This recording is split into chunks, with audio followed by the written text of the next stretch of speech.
बिस्मिल्लाहिर्रहमानिर्रहीम। Chapter number 16 problems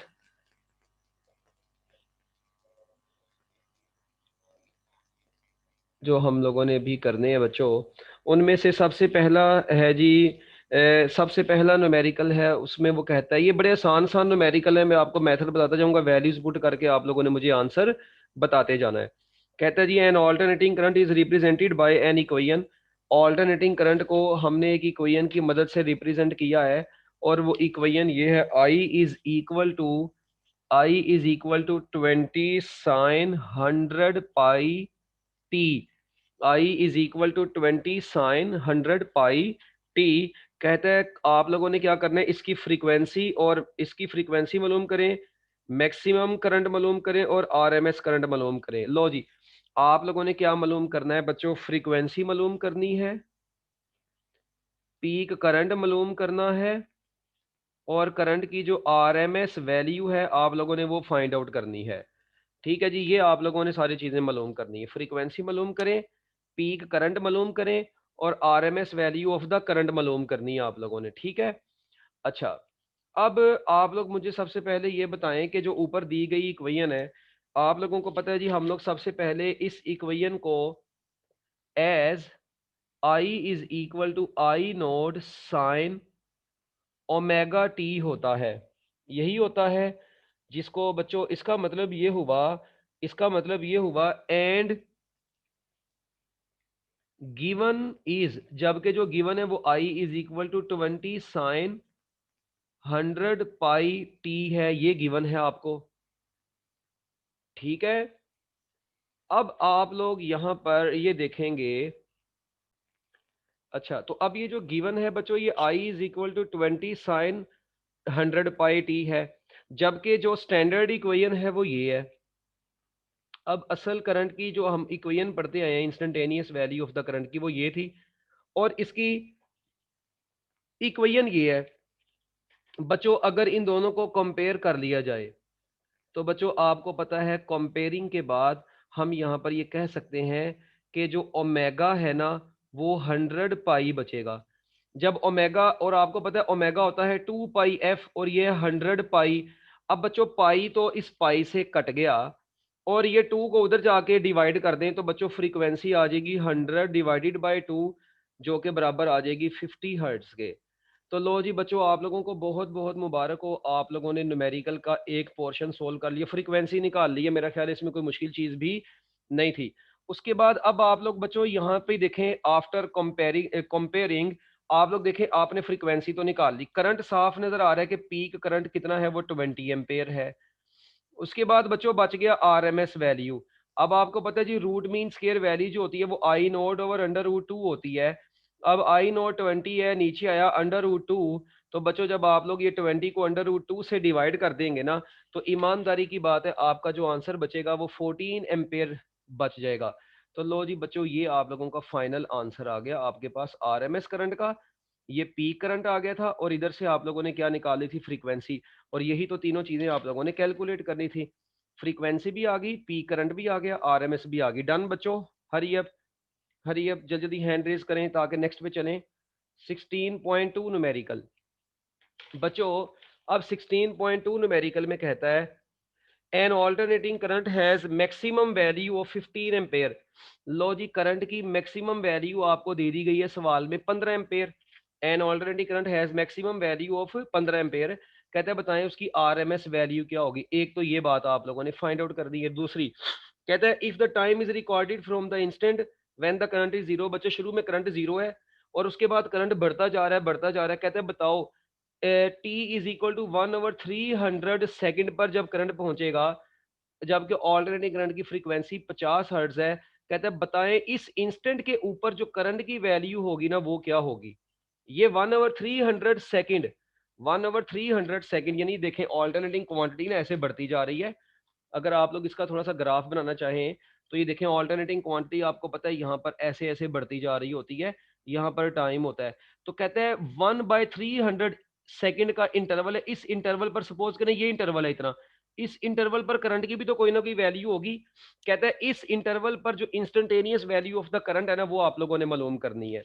तो लो जी बच्चों, बड़ा आसान सा न्यूमेरिकल था। अब instantaneous value of the current मालूम करने के लिए फार्मूला आपको पता है, I is equal to I not sine omega t ही होता है। मगर आप लोग देखें, आप लोग सबसे पहले आरएमएस तो मालूम करें। और भाई ये देखो मेरी बात सुनो, आरएमएस तो मालूम करना यहाँ पे काम ही कोई नहीं है।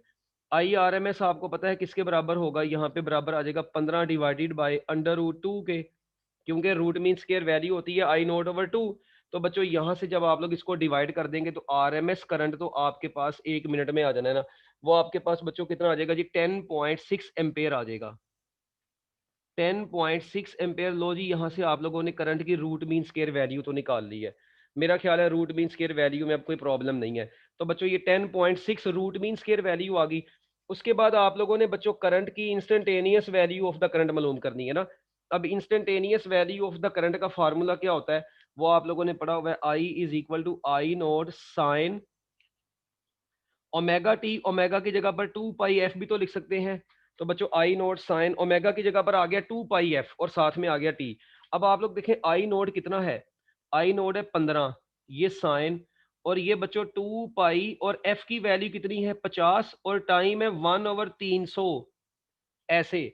अब आप लोग जरा गौर से देखें, आप लोगों को नजर यहां पर ये आएगा, ये 15, ये साइन अपनी जगह पर। मजे की बात बताऊं, 50 को 2 से मल्टीप्लाई करवाएंगे 100 आएगा। 100 के 2 जीरो इससे कट जाएंगे, साइन के साथ सिर्फ और सिर्फ पाई/3 बच जाएगा ब्रैकेट में। ये 2 पाई को 50 से मल्टीप्लाई करवाएं 100 पाई बनेगा, 100 का 2 जीरो से कट गए, तो आपके पास सिर्फ और सिर्फ साइन पाई/3 बच गया। साइन पाई/3 को बच्चों मैं लिख सकता हूँ ना, साइन 60 डिग्री भी तो लिख सकता हूँ, बिल्कुल लिख सकता हूं। तो अब साइन 60 डिग्री की वैल्यू कितनी होती है, साइन 60 डिग्री की वैल्यू निकालें, उसको 15 से मल्टीप्लाई करवाएं, तो बच्चों आपके पास जो आई आ जाएगा वो आ जाएगा ऑलमोस्ट 13 एम्पेयर। मेरा ख्याल है जस्ट अब वैल्यूज को मल्टीप्लाई करवाना है। 15 को साइन 60 से मल्टीप्लाई करवा दें, तो साइन 60 आपको पता है यूजुअली 0.866 होता है, उसको 15 से मल्टीप्लाई करवाएंगे तो आपके पास आंसर 13 एम्पेयर आ जाएगा, 12.9 बनेगा, जो कि 13 एम्पेयर होगा। डन बच्चों, हैंड रेस कर दें हरी अप जल्दी जल्दी, ताकि नेक्स्ट चलें, हरी अप जल्दी जल्दी मिनट लगाएं। Okay nice. लो जी बच्चों, इसके बाद अब हम लोग नेक्स्ट की तरफ चलेंगे। 16.3 न्यूमेरिकल में, 16.3 न्यूमेरिकल में क्या आपको कहा गया है, आलो जी 16.3 में बच्चों आपको बोला गया find the value of current. बच्चों आप लोगों ने करंट, जब भी एसी सर्किट्स में आपको करंट पूछा गया है, इसका मतलब आप लोगों ने आरएमएस करंट मालूम करना है। Find the value of current and inductive reactance XL आप लोगों ने कैलकुलेट करना है। जबकि आरएमएस वोल्टेज आप लोगों को दे दिया गया है 220 वोल्ट, ये यूजुअली इतना ही दिया होगा आपको हर न्यूमेरिकल में। और फ्रीक्वेंसी भी ऑलमोस्ट 50 हर्ट्ज ही दी होती है, क्योंकि पाकिस्तान में ऑल्टरनेटिंग करंट की फ्रीक्वेंसी होती ही 50 हर्ट्ज है। Through an inductor of 10 Henry, और जो बच्चों इंडक्टर है उसकी इंडक्टेंस कितनी है जी, 10 हेनरी है आपके पास। लें जी, अब आप लोगों ने करना है इसका सोल्यूशन। ये आपको डाटा दिया हुआ है, एक इंडक्टर, बच्चों कहता है एक इंडक्टर है, उसके साथ आप लोगों ने ना इस वोल्टेज वाला और इस फ्रीक्वेंसी वाला एसी सोर्स अटैच कर दिया। कहता है बताएं सर्किट में आरएमएस करंट कितना होगा, ठीक है। और उसके बाद आप लोगों ने एक्सएल की वैल्यू बतानी है। बच्चों सबसे पहले तो मेरी बात सुने, आप लोगों को फार्मूला पता है, एज वी नाउ डैट, जैसा कि हम लोग जानते हैं, एक्स एल बराबर होता है ओमेगा एल के, X L is equal to 2 pi F L भी तो मैं लिख सकता हूं। तो बच्चों X L is equal to 2 pi F L, बस अब कहानी खत्म।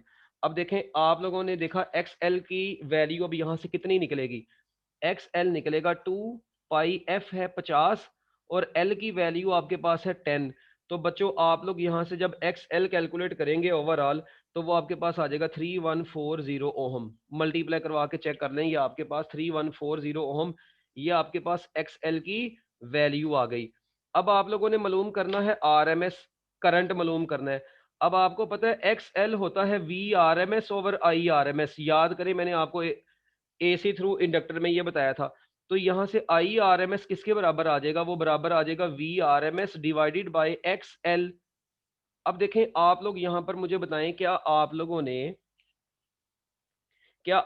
ने बच्चों आई आर एम एस आया V R M S over X L.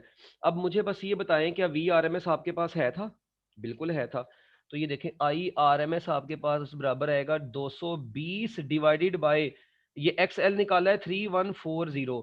तो बच्चों जब आप लोग इन दोनों को डिवाइड करवा देंगे तो आपके पास RMS value of the current कितनी आ जाएगी 0.07 एम्पियर। लो जी बच्चों ये आपके पास RMS करंट भी आ गया। ठीक हो गया। Hand raise hurry up, very easy, nothing is difficult. इसके बाद 16.4 पे चलते हैं बच्चों। 16.4 न्यूमेरिकल में उसने आपको कहा है an a circuit has an inductance of 1/पाई हेनरी। एक सर्किट है बच्चों, उसकी इंडक्टेंस 1/पाई हेनरी है, और जो रेजिस्टेंस है वो बच्चों उसने आपको दे दी है 2000 ओहम। और कहता है जी 50 हर्ट्ज एसी सोर्स। बच्चों 50 हर्ट्ज फ्रीक्वेंसी वाला एसी सोर्स आप लोगों ने अटैच कर दिया है। कहता है जी आप लोगों ने इस सर्किट की रिएक्टेंस भी मालूम करनी है और इस सर्किट की इम्पीडेंस भी मालूम करनी है। लो जी बच्चों इसका मतलब ये ऐसा सर्किट बन गया RL सर्किट, यानी ये रजिस्टर भी आ गया, एक इंडक्टर भी आ गया। इसको आप लोगों ने अटैच किया हुआ है एक एसी सोर्स के साथ। ठीक है, ये एसी सोर्स के साथ अटैच किया हुआ है, ये रजिस्टर है, ये इंडक्टर है। तो आपको पता है ये RL सीरीज सर्किट बन गया बेसिकली। अब बच्चों मुझे बताएं XL का तो रोला ही कोई नहीं है ना। अब XL किसके बराबर होगा 2πfL।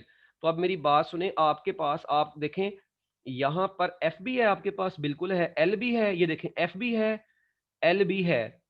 अच्छा अब मजे की बात बताऊं, आप लोग अगर इसको कैलकुलेट भी करना चाहें, देखें L की जगह पर 1/पाई आया, वो 1/पाई पाई से कट गया, F कितना है 50, 50 को 2 से मल्टीप्लाई करवाएं तो XL आपके पास बराबर आ जाएगा 100।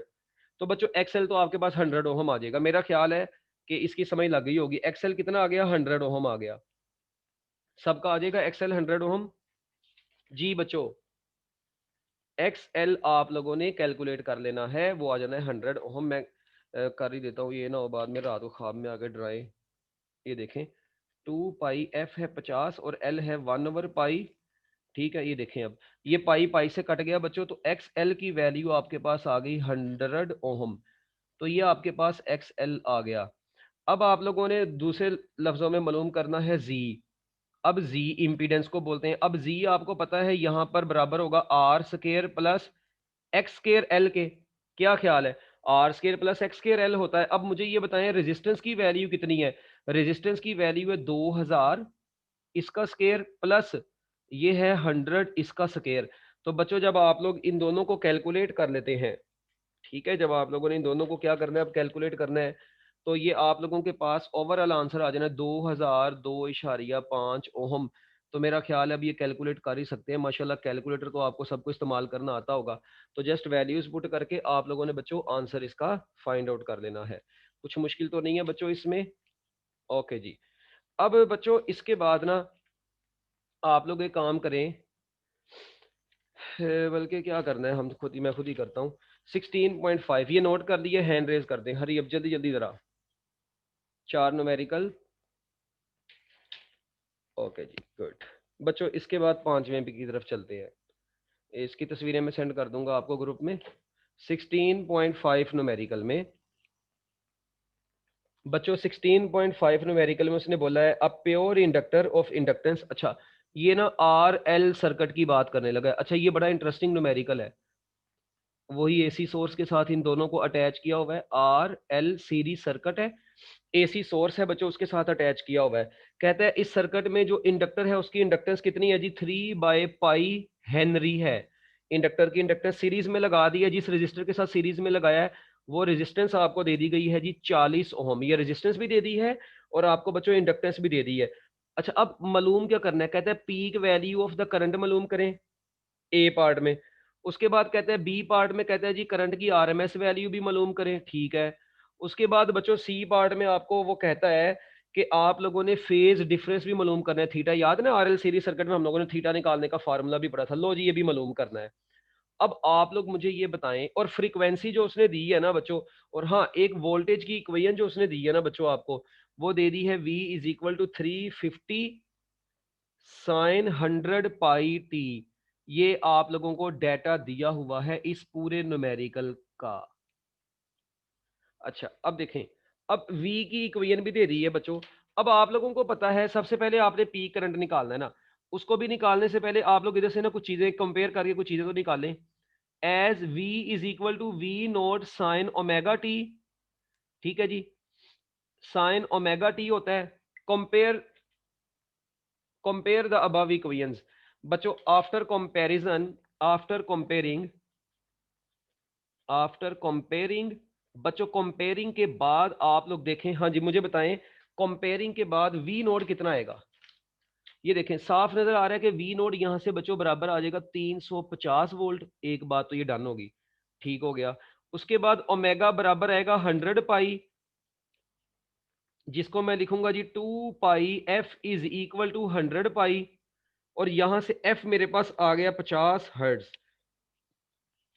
तो इधर से हमने दो चीजें तो निकाल ली, ये ऊपर वाली इक्वेशन से वी नोट भी निकाल लिया, एफ भी आप लोगों ने निकाल लिया। अच्छा एक काम और कर लेते हैं, एक्स्ट्रा काम करते जा रहे हैं। आप लोग देखें एल है ना, इसके रेजिस्टेंस की भी तो जरूरत पड़ेगी। तो एक्स एल किसके बराबर होता है, वो बराबर होता है 2 पाई एफ एल के। तो क्यों ना लगते हाथ इसको भी निकाल लें। 2 पाई एफ है 50, एल है पाई 3 बाय पाई। तो बच्चों पाई पाई से कट गया, 50 ज़रब 2 100 को 3 से मल्टीप्लाई करवाया तो एक्स एल आपके पास बराबर आ गया 300 ओहम। लगते हाथ बच्चों आप लोग एक्स एल भी कैलकुलेट कर लें। देखें अब बच्चे कहते हैं सर हमने कैलकुलेट क्यों किया। ओ भाई इसकी रेजिस्टेंस ये तो पता है आपको 40 ओहम, तो ये तो नहीं ना पता थी, तो हेनरी में थी तो हमने इसको ओहम में ऐसे कन्वर्ट कर लिया, X L is equal to 2 pi F L लगा के। अब इससे हमें बहुत फायदा हो जाना है एक। देखिए अब आपको पता है जो पीक करंट आपने मालूम करना है। अब आप लोगों ने सबसे पहले क्या मालूम करना है, अब हम लोग चलते हैं अपने पॉइंट्स की तरफ। To find peak current. अच्छा अब पीक करंट बराबर होता है peak voltage over impedance. Peak voltage over total, क्योंकि सर्किट की टोटल रेजिस्टेंस जो होगी वो कंबाइंड रेजिस्टेंस होगी, जिसको इम्पीडेंस बोलेंगे। अब वी नोड तो आपको पता है 350 है, मगर सर्किट में आर और एल दोनों है, तो मैं लिख दूंगा R square plus X square L. अब देखें ये है 350, आर कितना है बच्चों, आर है आपके पास 40 इसका स्केयर, और एक्स एल है बच्चों आपके पास 300 इसका स्केयर। तो यहां से आप लोग कैलकुलेशन के बाद 450 को ओवरऑल से डिवाइड करने के बाद 1.16 एम्पेयर आपके पास पीक करंट आ जाएगा। मेरा ख्याल है इसमें कोई मुश्किल चीज नहीं है। उसके बाद आप लोगों ने मालूम करना है जी I R M S, root mean square value of the current मालूम करनी है। बच्चों अब रूट मीन स्केयर का फार्मूला क्या होता है, I R M S is equal to I not over under root 2 होता है। ठीक है, अब I R M S I not है 1.16 डिवाइडेड बाई अंडर रूट 2। तो जब बच्चों आप लोग इन दोनों को कर देंगे तो आपके पास आंसर आ जाएगा 0.81 एम्पियर।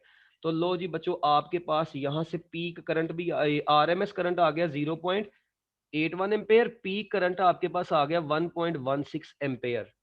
ये आपके पास आ गया बच्चों। उसके बाद सी पार्ट में उसने आपको कहा है जी फेज डिफरेंस मालूम करें। अब थीटा मालूम करना है। अब मुझे बताओ बच्चों थीटा का फार्मूला आप लोगों ने पढ़ा हुआ है, tangent inverse X L over R. ये फार्मूला कहीं पर पढ़ा था, बिल्कुल पढ़ा था। अब मैं इसको लिख सकता हूँ टेंजेंट इनवर्स, हाँ जी एक्स एल कितना निकाला है 300, और आर बच्चों कितना था, आर है आपके पास अगर आप लोग देखें 40। ठीक है, तो अब मुझे बताओ 300/40 यानी theta is equal to tangent inverse. इसको कैलकुलेट करेंगे 7.5 आएगा, जिसका टेंजेंट इनवर्स लेंगे तो 82.4 डिग्री।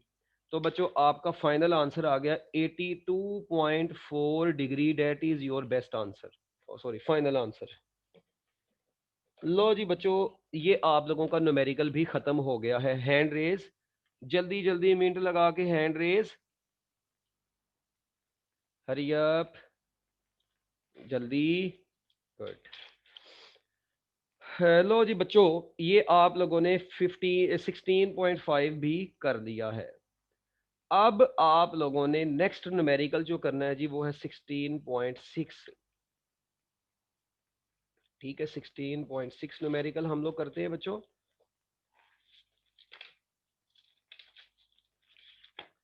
16.6 न्यूमेरिकल में क्या बोला गया है आपको बच्चों। 16.6 न्यूमेरिकल बहुत इजी है। कहता है जी 10 मिली हेनरी इंडक्टेंस अब आपको दे दी गई है 10 मिली हेनरी, जो कि 10⁻⁻² हेनरी हो जाएगी। ओके, और एक कॉइल है बच्चों 20 ओहम की।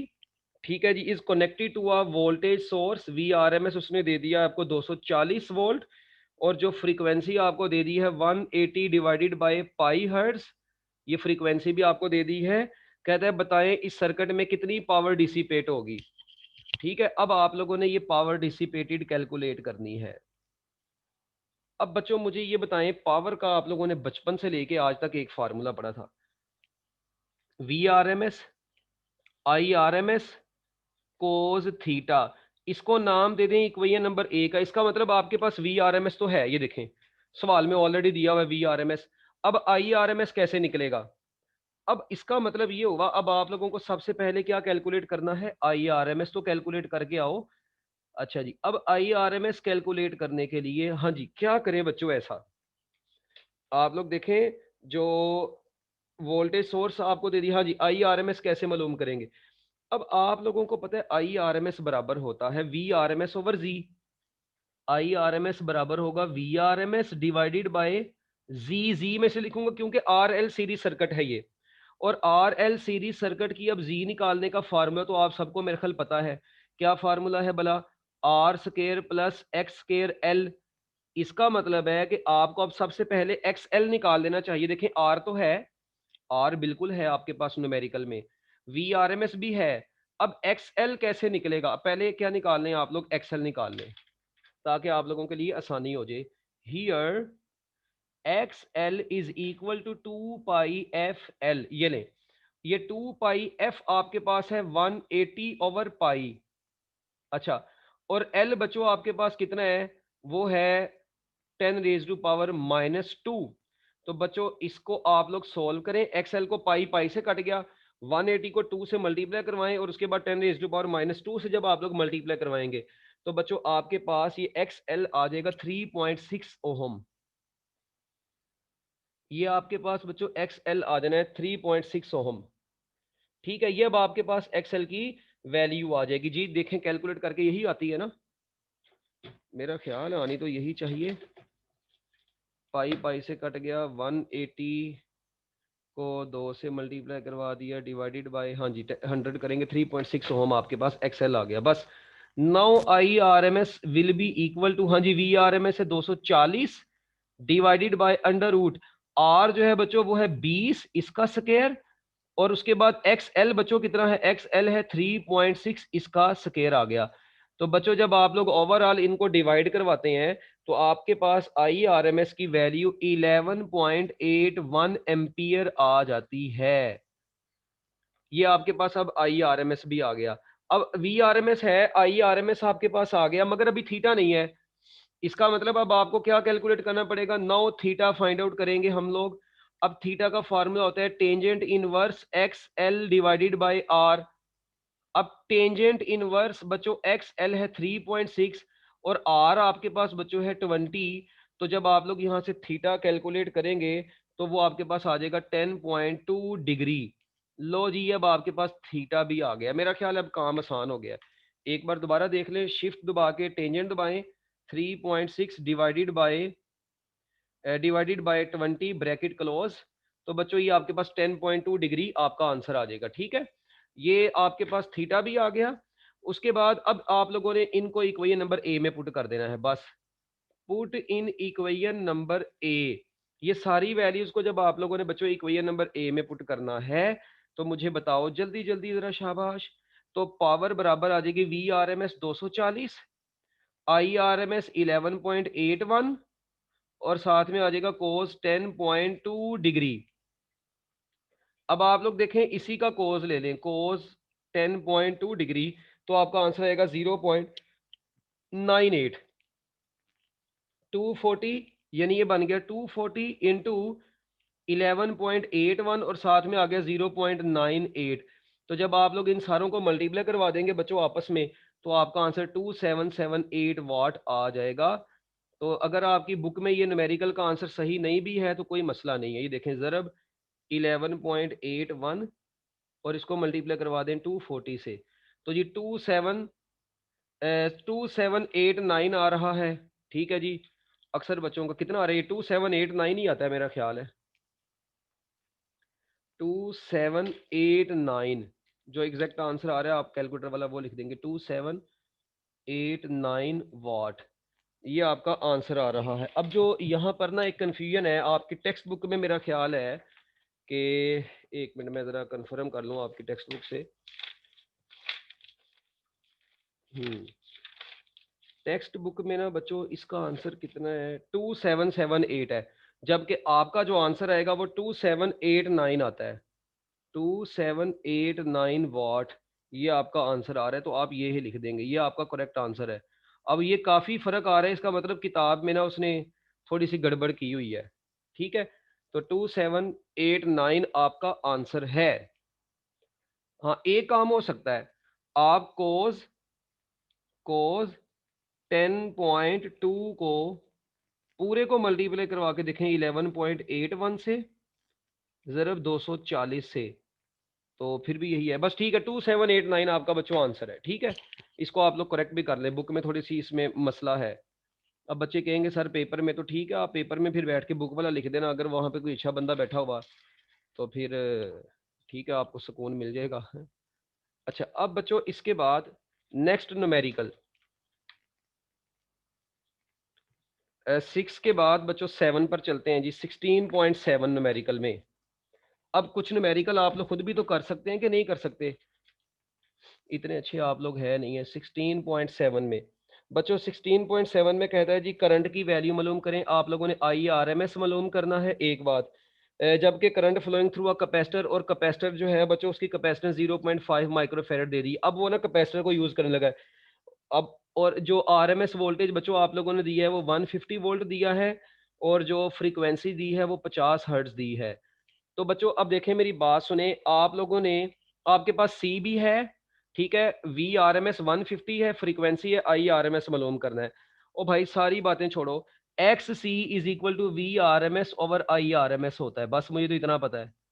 ठीक है, अब आप लोग देखें, मैंने IRMS कैलकुलेट करना है, तो मैं इसको लिख सकता हूँ VRMS ओवर XC, ऑब्वियस ही बात है। अब XC जो होता है, मैं इसको ऐसे भी तो लिख सकता हूँ ना, 1/2 पाई f इंटू सी, बिल्कुल 1/ओमेगा सी। तो ये बच्चों बन जाएगा VRMS, और साथ में आ जाएगा 2 पाई f इंटू सी। अब VRMS की वैल्यू पुट करें, 2 पाई f इंटू सी, ये सारी वैल्यूज पुट करके आप लोग इसको कैलकुलेट कर लें, तो कैलकुलेट योर सेल्फ, तो आपके पास इसका आंसर आ जाएगा। मेरा ख्याल है इसमें कोई मुश्किल चीज नहीं है, अगर होती तो मैं जरूर बता देता। जस्ट अब वैल्यूज पुट करनी है और आंसर निकलाना है। 16.8 न्यूमेरिकल भी बच्चों बहुत आसान न्यूमेरिकल है। कहता है जी an alternating source of EMF, बच्चों एक ऑल्टरनेटिंग सोर्स है, उसकी EMF उसने दे दी है आपको 12 वोल्ट। ठीक है, उसके बाद वो कहता है जी ऑपरेट कर रहा है 50 हर्ट्ज की फ्रीक्वेंसी के ऊपर। ओके, इस सप्लाई टू अ कैपेसिटर, और जिस कैपेसिटर के साथ अटैच किया उस कैपेसिटर की कैपेसिटेंस 3 माइक्रोफेरेड है, और उसके साथ एक रजिस्टर आप लोगों ने लगा दी है 1 किलो ओम, जिसको 1000 ओम बोल देंगे। कहते हैं थीटा मालूम करें। अब ये RC सीरीज सर्किट बन गया, बेसिकली ये बन गया बच्चों RC सीरीज सर्किट। तो RC सीरीज सर्किट में आप लोगों को पता है थीटा निकालने का फार्मूला होता है tangent inverse XC over R। अब मुझे ये बताएं, मैं इसको ऐसे लिख सकता हूँ, टेंजेंट इनवर्स XC बच्चों जो होता है वो 1/2 पाई f c, और साथ में ये आ गया R। अब मेरी बात सुनो, जस्ट अब आप लोगों ने क्या पुट करनी है बच्चों, वैल्यू ही पुट करनी है मेरा ख्याल है। तो ये theta is equal to tangent inverse, हाँ जी, 1/2 पाई f की जगह पर आ गया 50, C की जगह पर कितना आ गया जी, C की जगह पर आ गया 3 × 10⁻⁻⁶, और R आपके पास आ गई बच्चों 1000। तो मेरा ख्याल है जस्ट अब आप लोगों ने इसको कैलकुलेट करना है वैल्यूज पुट करके, तो आपके पास आंसर आ जाएगा जी 46.7 डिग्री। तो लो जी बच्चों, ये आपके पास आंसर आ जाएगा। इस न्यूमेरिकल का जो आंसर आना है ना, जो इससे पीछे वाला न्यूमेरिकल है बच्चों, इसका आपके पास आंसर आना है पता कितना, 0.024 एम्पेयर आएगा कैलकुलेशन के बाद। ठीक है, हरी अप हैंड रेज कर दें जल्दी जल्दी, मिनट लगा के। 16.8 भी हो गया, जल्दी जल्दी जल्दी जल्दी, शाबाश। बहुत आसान है, कोई मुश्किल चीज़ नहीं है इनमें, यकीन मानो एक भी मुश्किल चीज़ नहीं है, होती तो मैं बता देता, जिसमें है थी वो मैंने बता दिया है। 16.9 पर चलते हैं बच्चों। 16.9 ये भी शुगल शुगल में ही हो जाना है। कहता है जी रेजोनेंस फ्रीक्वेंसी मालूम करनी है आप लोगों ने। ठीक है, एक सर्किट की इंडक्टेंस आपको दे दी गई है 2.5 हेनरी, और कैपेसिटेंस आपको दे दी गई है 40 माइक्रोफेरेड। कहता है आप लोगों ने रेजोनेंस फ्रीक्वेंसी मालूम करनी है। और यार मुझे बताओ, अब ये मेरे करवाने वाला सवाल भी है, आपको पता है रेजोनेंस फ्रीक्वेंसी का फार्मूला होता है 1/2 पाई अंडर रूट LC। ठीक है, अब मुझे ये बताओ यहाँ पर कौन सी वैल्यू की आपके पास कमी है, सिर्फ अक्ल की कमी है। ये देखें 3.14 अंडर रूट एल की जगह पर आ गया 2.5 और बच्चों सी की जगह पर आ गया 40 × 10⁻⁻6। तो लें बच्चों, जब आप लोग इसको सारे को कैलकुलेट कर लेंगे ना तो आपके पास ओवरऑल आंसर आ जाएगा जी 15.9 हर्ट्स। तो ये आपका बच्चों आंसर आ जाएगा। मेरा ख्याल है nothing is difficult. Last numerical of the chapter number 16। ठीक है जी, चैप्टर नंबर 16 का बच्चों लास्ट न्यूमेरिकल है आपका, और ये है जी मेरा ख्याल है 16 पॉइंट, हाँ 10 है, ठीक है ओके। ये ले बच्चों 16.10, बहुत जबरदस्त सवाल है। कहता है जी एन इंडक्टर ऑफ इंडक्टेंस, एक इंडक्टर है उसकी इंडक्टेंस आपको दे दी गई है 150 micro Henry, 150 into 10⁻⁻6 Henry is connected in parallel with a variable capacitor. एक वेरिएबल कैपेसिटर के साथ इसको अटैच कर दिया और उस कैपेसिटर की जो मैक्सिमम कैपेसिटेंस है ना बच्चों वो दे दी गई है 500 ज़रब 10⁻12 फेरेड।